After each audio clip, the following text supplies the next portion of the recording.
Hello दोस्तों, कैसे हैं आप सभी। आई होप आप सभी बहुत अच्छे से होंगे। मैं भी यहाँ पे बहुत अच्छे से हूँ।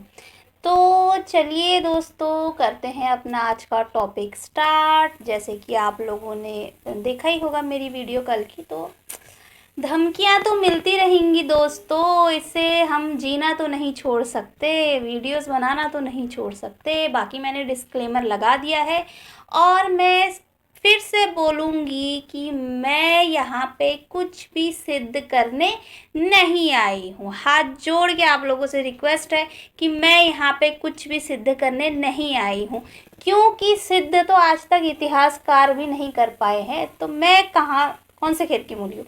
इतिहासकार भी आज तक क्या सत्य है क्या तथ्य वो सिद्ध नहीं कर पाए हैं।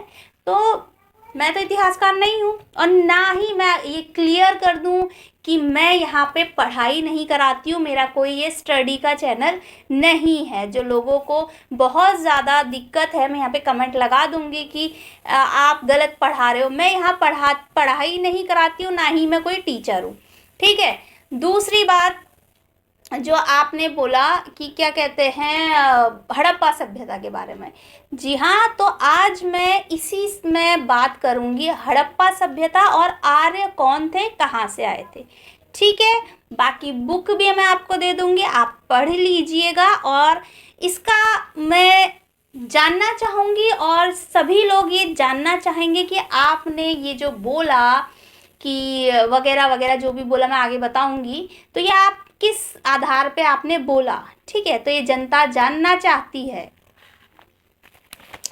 तो दोस्तों, आर्य कौन थे, कहाँ से आए थे, तो यह बात स्पष्ट होती है कि आर्य बाहर से आए। आर्य करीब 2000 साल पहले से आए। तो फिर बाद में पता चला कि मोहनजोदड़ो, हड़प्पा की जो संस्कृति है वो इससे भी पुरानी है। जी हाँ दोस्तों, ये तो हाल में ही पता चला ना कि हड़प्पा की सभ्यता। तो हड़प्पा की सभ्यता पे मैं भी टॉपिक आगे लेके आऊँगी दोस्तों। इसमें बहुत सारा अभी पढ़ना बाकी है। मैं कुछ कुछ हाइलाइट्स करना चाहूँगी, क्योंकि मुझे जो कमेंट आया मैं उसका थोड़ा सा रिप्लाई दे दूँ पहले।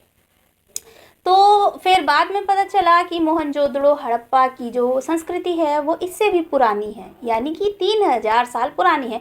तो फिर इन्होंने, यानी कि आर्यों ने, ये मैं नहीं कह रही हूँ, पहली बात ये डॉक्टर राम पुनियानी जी हैं, वो हिस्टोरियन हैं और उनका ये कहना है। ठीक है।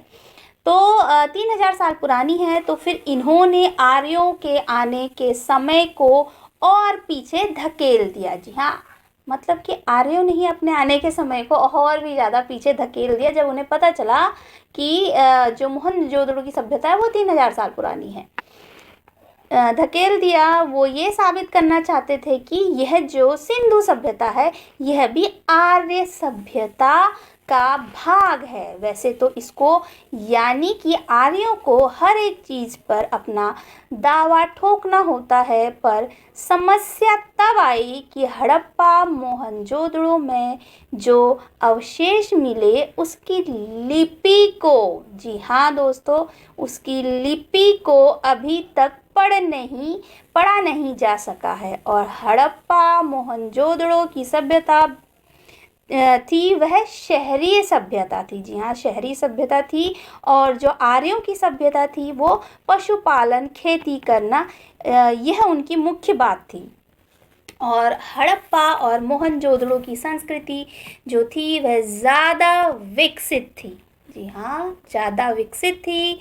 जैसे कि वहाँ शहर थे, सामूहिक स्नान घर थे और दो दो तीन तीन मंजिला इमारतें थी, वगैरह वगैरह। तो फिर जेनेटिक्स के माध्यम से, जैसे हिंदी में आनुवांशिकता कहते हैं, यानी कि डीएनए से साबित होता है कि आर्य मध्य एशिया से भारत पलायन करके आए और रूस, जी हाँ, मध्य एशिया से पलायन करके आए। ये इस बुक में लिखा है और ये बुक है, आप लोग पढ़ सकते हैं। ठीक है।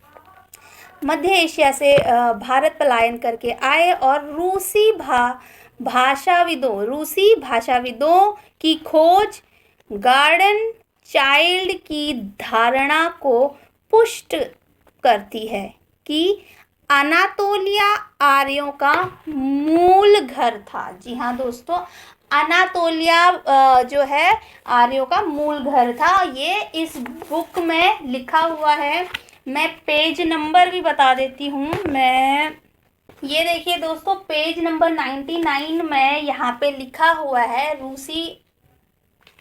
रूसी भाषाविदों की खोज गार्डन चाइल्ड की धारणा को पुष्ट करती है कि अनातोलिया आर्यों का मूल घर था। तो ये वाली जो लाइन है आप लोग देख सकते हैं, जिसको भी बहुत ज़्यादा दिक्कत है तो आप लोग ये देख सकते हैं, किताब है इसका पेज नंबर 99 पे ये लिखा हुआ है। आर्यों का जो है रूसी भाषाविदों की खोज गार्डन चाइल्ड की धारणा को पुष्ट करती है कि अनातोलिया आर्यों का मूल घर था। ये आप पढ़ सकते हैं। और इसके बाद जो जेनेटिक्स की बात है वो भी यहाँ पे लिखिए कि इंडो आर्य का मध्य एशिया से भारत में पलायन को इंगित करने वाले आनुवांशिक संकेतों को हम याद कर सकते हैं। मनुष्य की रक्त कोशिकाओं में आनुवांशिक विशेषता डीएनए के रूप में जाना जाता है। वे वंशानुगत होते हैं और पीढ़ी दर पीढ़ी पाए जाते हैं। अनुमानतः ईसा पूर्व 8000 में मध्य एशिया के मैदानी क्षेत्रों के एक छोर से दूसरे छोर में फैले लोगों में कुछ विशेष आनुवांशिक संकेत दिखाई देते हैं। इन आनुवांशिक संकेतों को M17 कहा जाता है। वह मध्य एशिया के 40% से अधिक लोगों में पाए जाते हैं। जब वैज्ञानिकों ने उन्हें दिल्ली में देखा तो उन्होंने 35% से अधिक हिंदी बोलने वालों में इसे पाया, लेकिन द्रविड़ भाषी में ये 10% ही मिला दोस्तों, सिर्फ और सिर्फ 10% मिला। जीव विज्ञान के अनुसार 8000 ईसा पूर्व के बाद मध्य एशिया से इंडो आर्य का पलायन हुआ, लेकिन भाषाविदों और पुरातत्व के अनुसार 2000 बताया गया। तो ये रहा डीएनए जो कि आर्यों का पलायन कैसे कैसे हुआ, क्या हुआ, ये सब बताता है। नेक्स्ट हम आ जाते हैं, ये जो इन्होंने बोला कि हड़प्पा सभ्यता में देवी की मूर्ति मिली। तो जी हाँ, देवी की मूर्ति मिली ज़रूर है। तो क्या आप इससे ये सिद्ध कर सकते हैं कि वो सनातन धर्म से ताल्लुक़ रखता है? क्या ये आप भ्रम नहीं फैला रहे हैं? क्या आपको पता लग गया कि हड़प्पा सभ्यता सनातन से जुड़ी हुई है?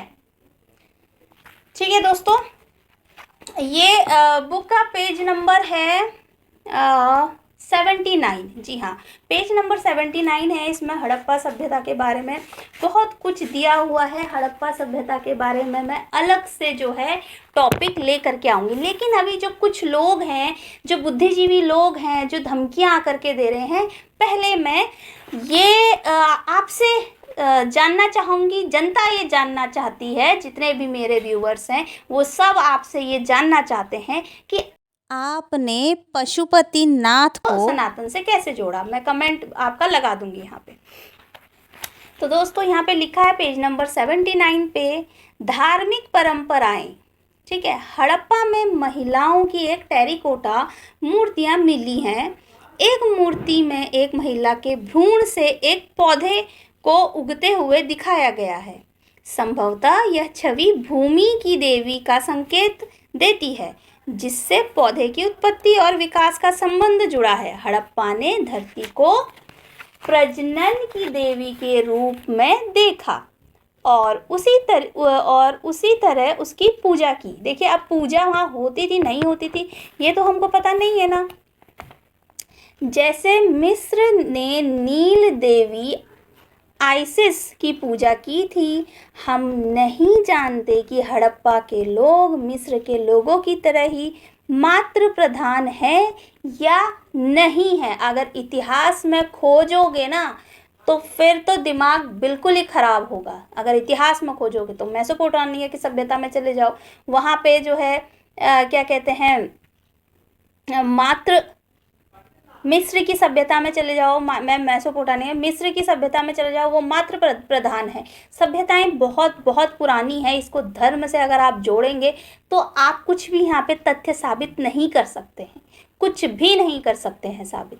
ठीक है, और मैं भी यहाँ पे कुछ साबित करने नहीं आई हूँ, क्योंकि ये बुक अभी आपको बता देगी। तो दोस्तों, मिस्र में बेटी सिंहासन या संपत्ति की उत्तराधिकारी बनती थी, मिस्र में बेटी बनती थी। लेकिन हम हड़प्पा समाज के विरासत व शासन की प्रकृति के बारे में नहीं जानते हैं। इन्होंने बोला है, ये बुक है राम शरण शर्मा की, ये बुक है और इसका अनुवाद किया है देवशंकर नवीन धर्मराज कुमार ने। इन्होंने इसका अनुवाद किया है, तो आप ये बुक में पढ़ सकते हैं। मैं फालतू की यहाँ पे बकवास करने के लिए नहीं बैठी हूँ। और आपने हड़प्पा सभ्यता को सनातन की देवी से या इनसे कैसे जोड़ा, अब ये आपसे जनता जानना चाहती है। ये रहा एक सबूत। और दूसरा है, लेकिन यह पहचान संदिग्ध है, जैसे कि सिंधु घाटी में पुरुष देवता। अब हम इस पे आ जाते हैं। नर देवता मुहरों पर अंकित है। इस देवता के 3 सींग वाले सिर हैं, जिसमें वह योगी की मुद्रा में एक पैर दूसरे पैर पर चढ़ाकर बैठा है। इस देवता के पास एक हाथी, एक शेर, एक गैंडा और सिंहासन के नीचे एक एक भैंस है। इसके पैर के नीचे 2 हिरण हैं। चित्रित देवता को पशुपति महादेव के रूप में पहचाना जाता है। इन्होंने लिखा है कि पहचाना जाता है, पशुपति महादेव की मूर्ति के रूप में पहचाना जाता है, लेकिन यह पहचान संदिग्ध है। यह आप पेज नंबर 80 है, यहाँ पे आप पढ़ सकते हैं। यह पहचान संदिग्ध है। मैं इसकी फोटो सामने लगा दूंगी, सामने लगा दी है, आप लोग पढ़ सकते हैं। लेकिन यह पहचान संदिग्ध है क्योंकि यहाँ बैल को चित्रित नहीं किया गया है और सींग वाले देवता अन्य प्राचीन सभ्यताओं में भी दिखाई पड़ते हैं। उसके बाद बहुत कुछ है दोस्तों, ठीक है। तो ये पहचान संदिग्ध है और ये आते हैं साबित करने के लिए। अब दूसरा है हड़प्पा की लिपि। हड़प्पा लिपि, हड़प्पा के लोगों ने प्राचीन मेसोपोटामिया के लोगों की तरह लेखन की कला का आविष्कार किया। यद्यपि हड़प्पा लिपि की खोज सन 1853 में हुई और संपूर्ण लिपि की खोज सन 1923 में पूरी हुई। हालांकि अभी तक इसकी व्याख्या नहीं हुई है। कुछ विद्वानों ने इसे प्रोटो द्रविड़ भाषा या द्रविड़ियन के साथ जोड़ा है, कुछ लोगों ने द्रविड़ियन के साथ जोड़ा है, कुछ ने संस्कृत के साथ और अन्य विद्वानों ने सुमेरियाई भाषा के साथ जोड़ने का प्रयास किया है। सभी अलग अलग भाषाओं से जोड़ रहे हैं, सिद्ध कुछ भी नहीं है। लेकिन इसमें से कोई भी अध्ययन संतोषजनक नहीं है। इसमें से कोई भी अध्ययन संतोषजनक नहीं है, चूंकि लिपि की व्याख्या नहीं हो पाई है। जी हाँ दोस्तों, लिपि की व्याख्या नहीं हो पाई है और इसलिए हम न तो साहित्य में हड़प्पा के योगदान का मूल्यांकन कर सकते हैं, न ही उसके विचारों और विश्वासों के बारे में कुछ कह सकते हैं। तो चलिए अब आप हमें ये बताइए और जनता को भी ये बताइए कि आपने ऐसा कैसे बोला कि हड़प्पा में पशुपतिनाथ की मूर्ति से आप ये साबित कैसे कर सकते हैं? तो आपका जवाब मुझे चाहिए। ये साबित करते हैं कि वो सनातन धर्म की है। अब तो मैं आपसे पूछती हूँ कि आप किस तरीके का भ्रम ये फैला रहे हैं, किस तरीके का धमकी आप दे रहे हैं। आप मुझे ये बताइए अब कि आप किस तरीके की धमकी दे रहे हैं। आप होंगे किसी भी कोर्ट में वकील, तो क्या आपको धमकी देने का अधिकार है? आप धमकी दे सकते हैं क्या? क्या वकीलों को सरकार ने धमकी देने का अधिकार दे रखा है क्या? मैं जानना चाहूँगी आपसे ये। और प्लीज़ कृपया करके कमेंट ज़रूर करें। और बहुत लंबे चौड़े आप कमेंट करते हैं बहुत फुर्सत के साथ, तो इसके बारे में भी आप क्या सोचते हैं मुझे ज़रूर कमेंट करके बताएं। और मैं यहाँ पे कुछ भी साबित करने नहीं आई हूँ, मैं ये फिर बता रही हूँ, ना ही मैं यहाँ पे पढ़ाने आई हूँ, ठीक है। आपने पता नहीं आपको किस बात की इतनी दिक्कत हो गई। भाई हिस्ट्री तो अभी कोई कुछ भी साबित नहीं करती है। आप कैसे कह सकते हो? आप हड़प्पा सभ्यता को कैसे जोड़ रहे हो? और जो जो भी हड़प्पा सभ्यता को सनातन से जोड़ता है, तो पहले तो मुझे उसकी लिपि पढ़ा समझा देना।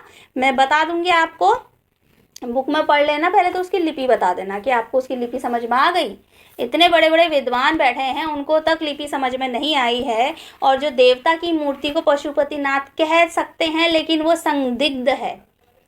संदिग्ध है, ये खुद राइटर ने अपनी बुक में लिखा गया है। तो आप कैसे सनातन को हड़प्पा से जोड़ रहे हैं, पहले तो अब ये जनता को आप बताएंगे, और ये जनता जानना चाहती है। जो आपने धमकी दे करके एक महिला को आप धमकी दे रहे हैं, मैं ऐसा कर दूंगा, मैं वैसा कर दूंगा, आपको किसने अधिकार दिया है? आप कहीं के भी वकील हो, आपको किसने अधिकार दिया है कि आप धमकी दे सकते हैं?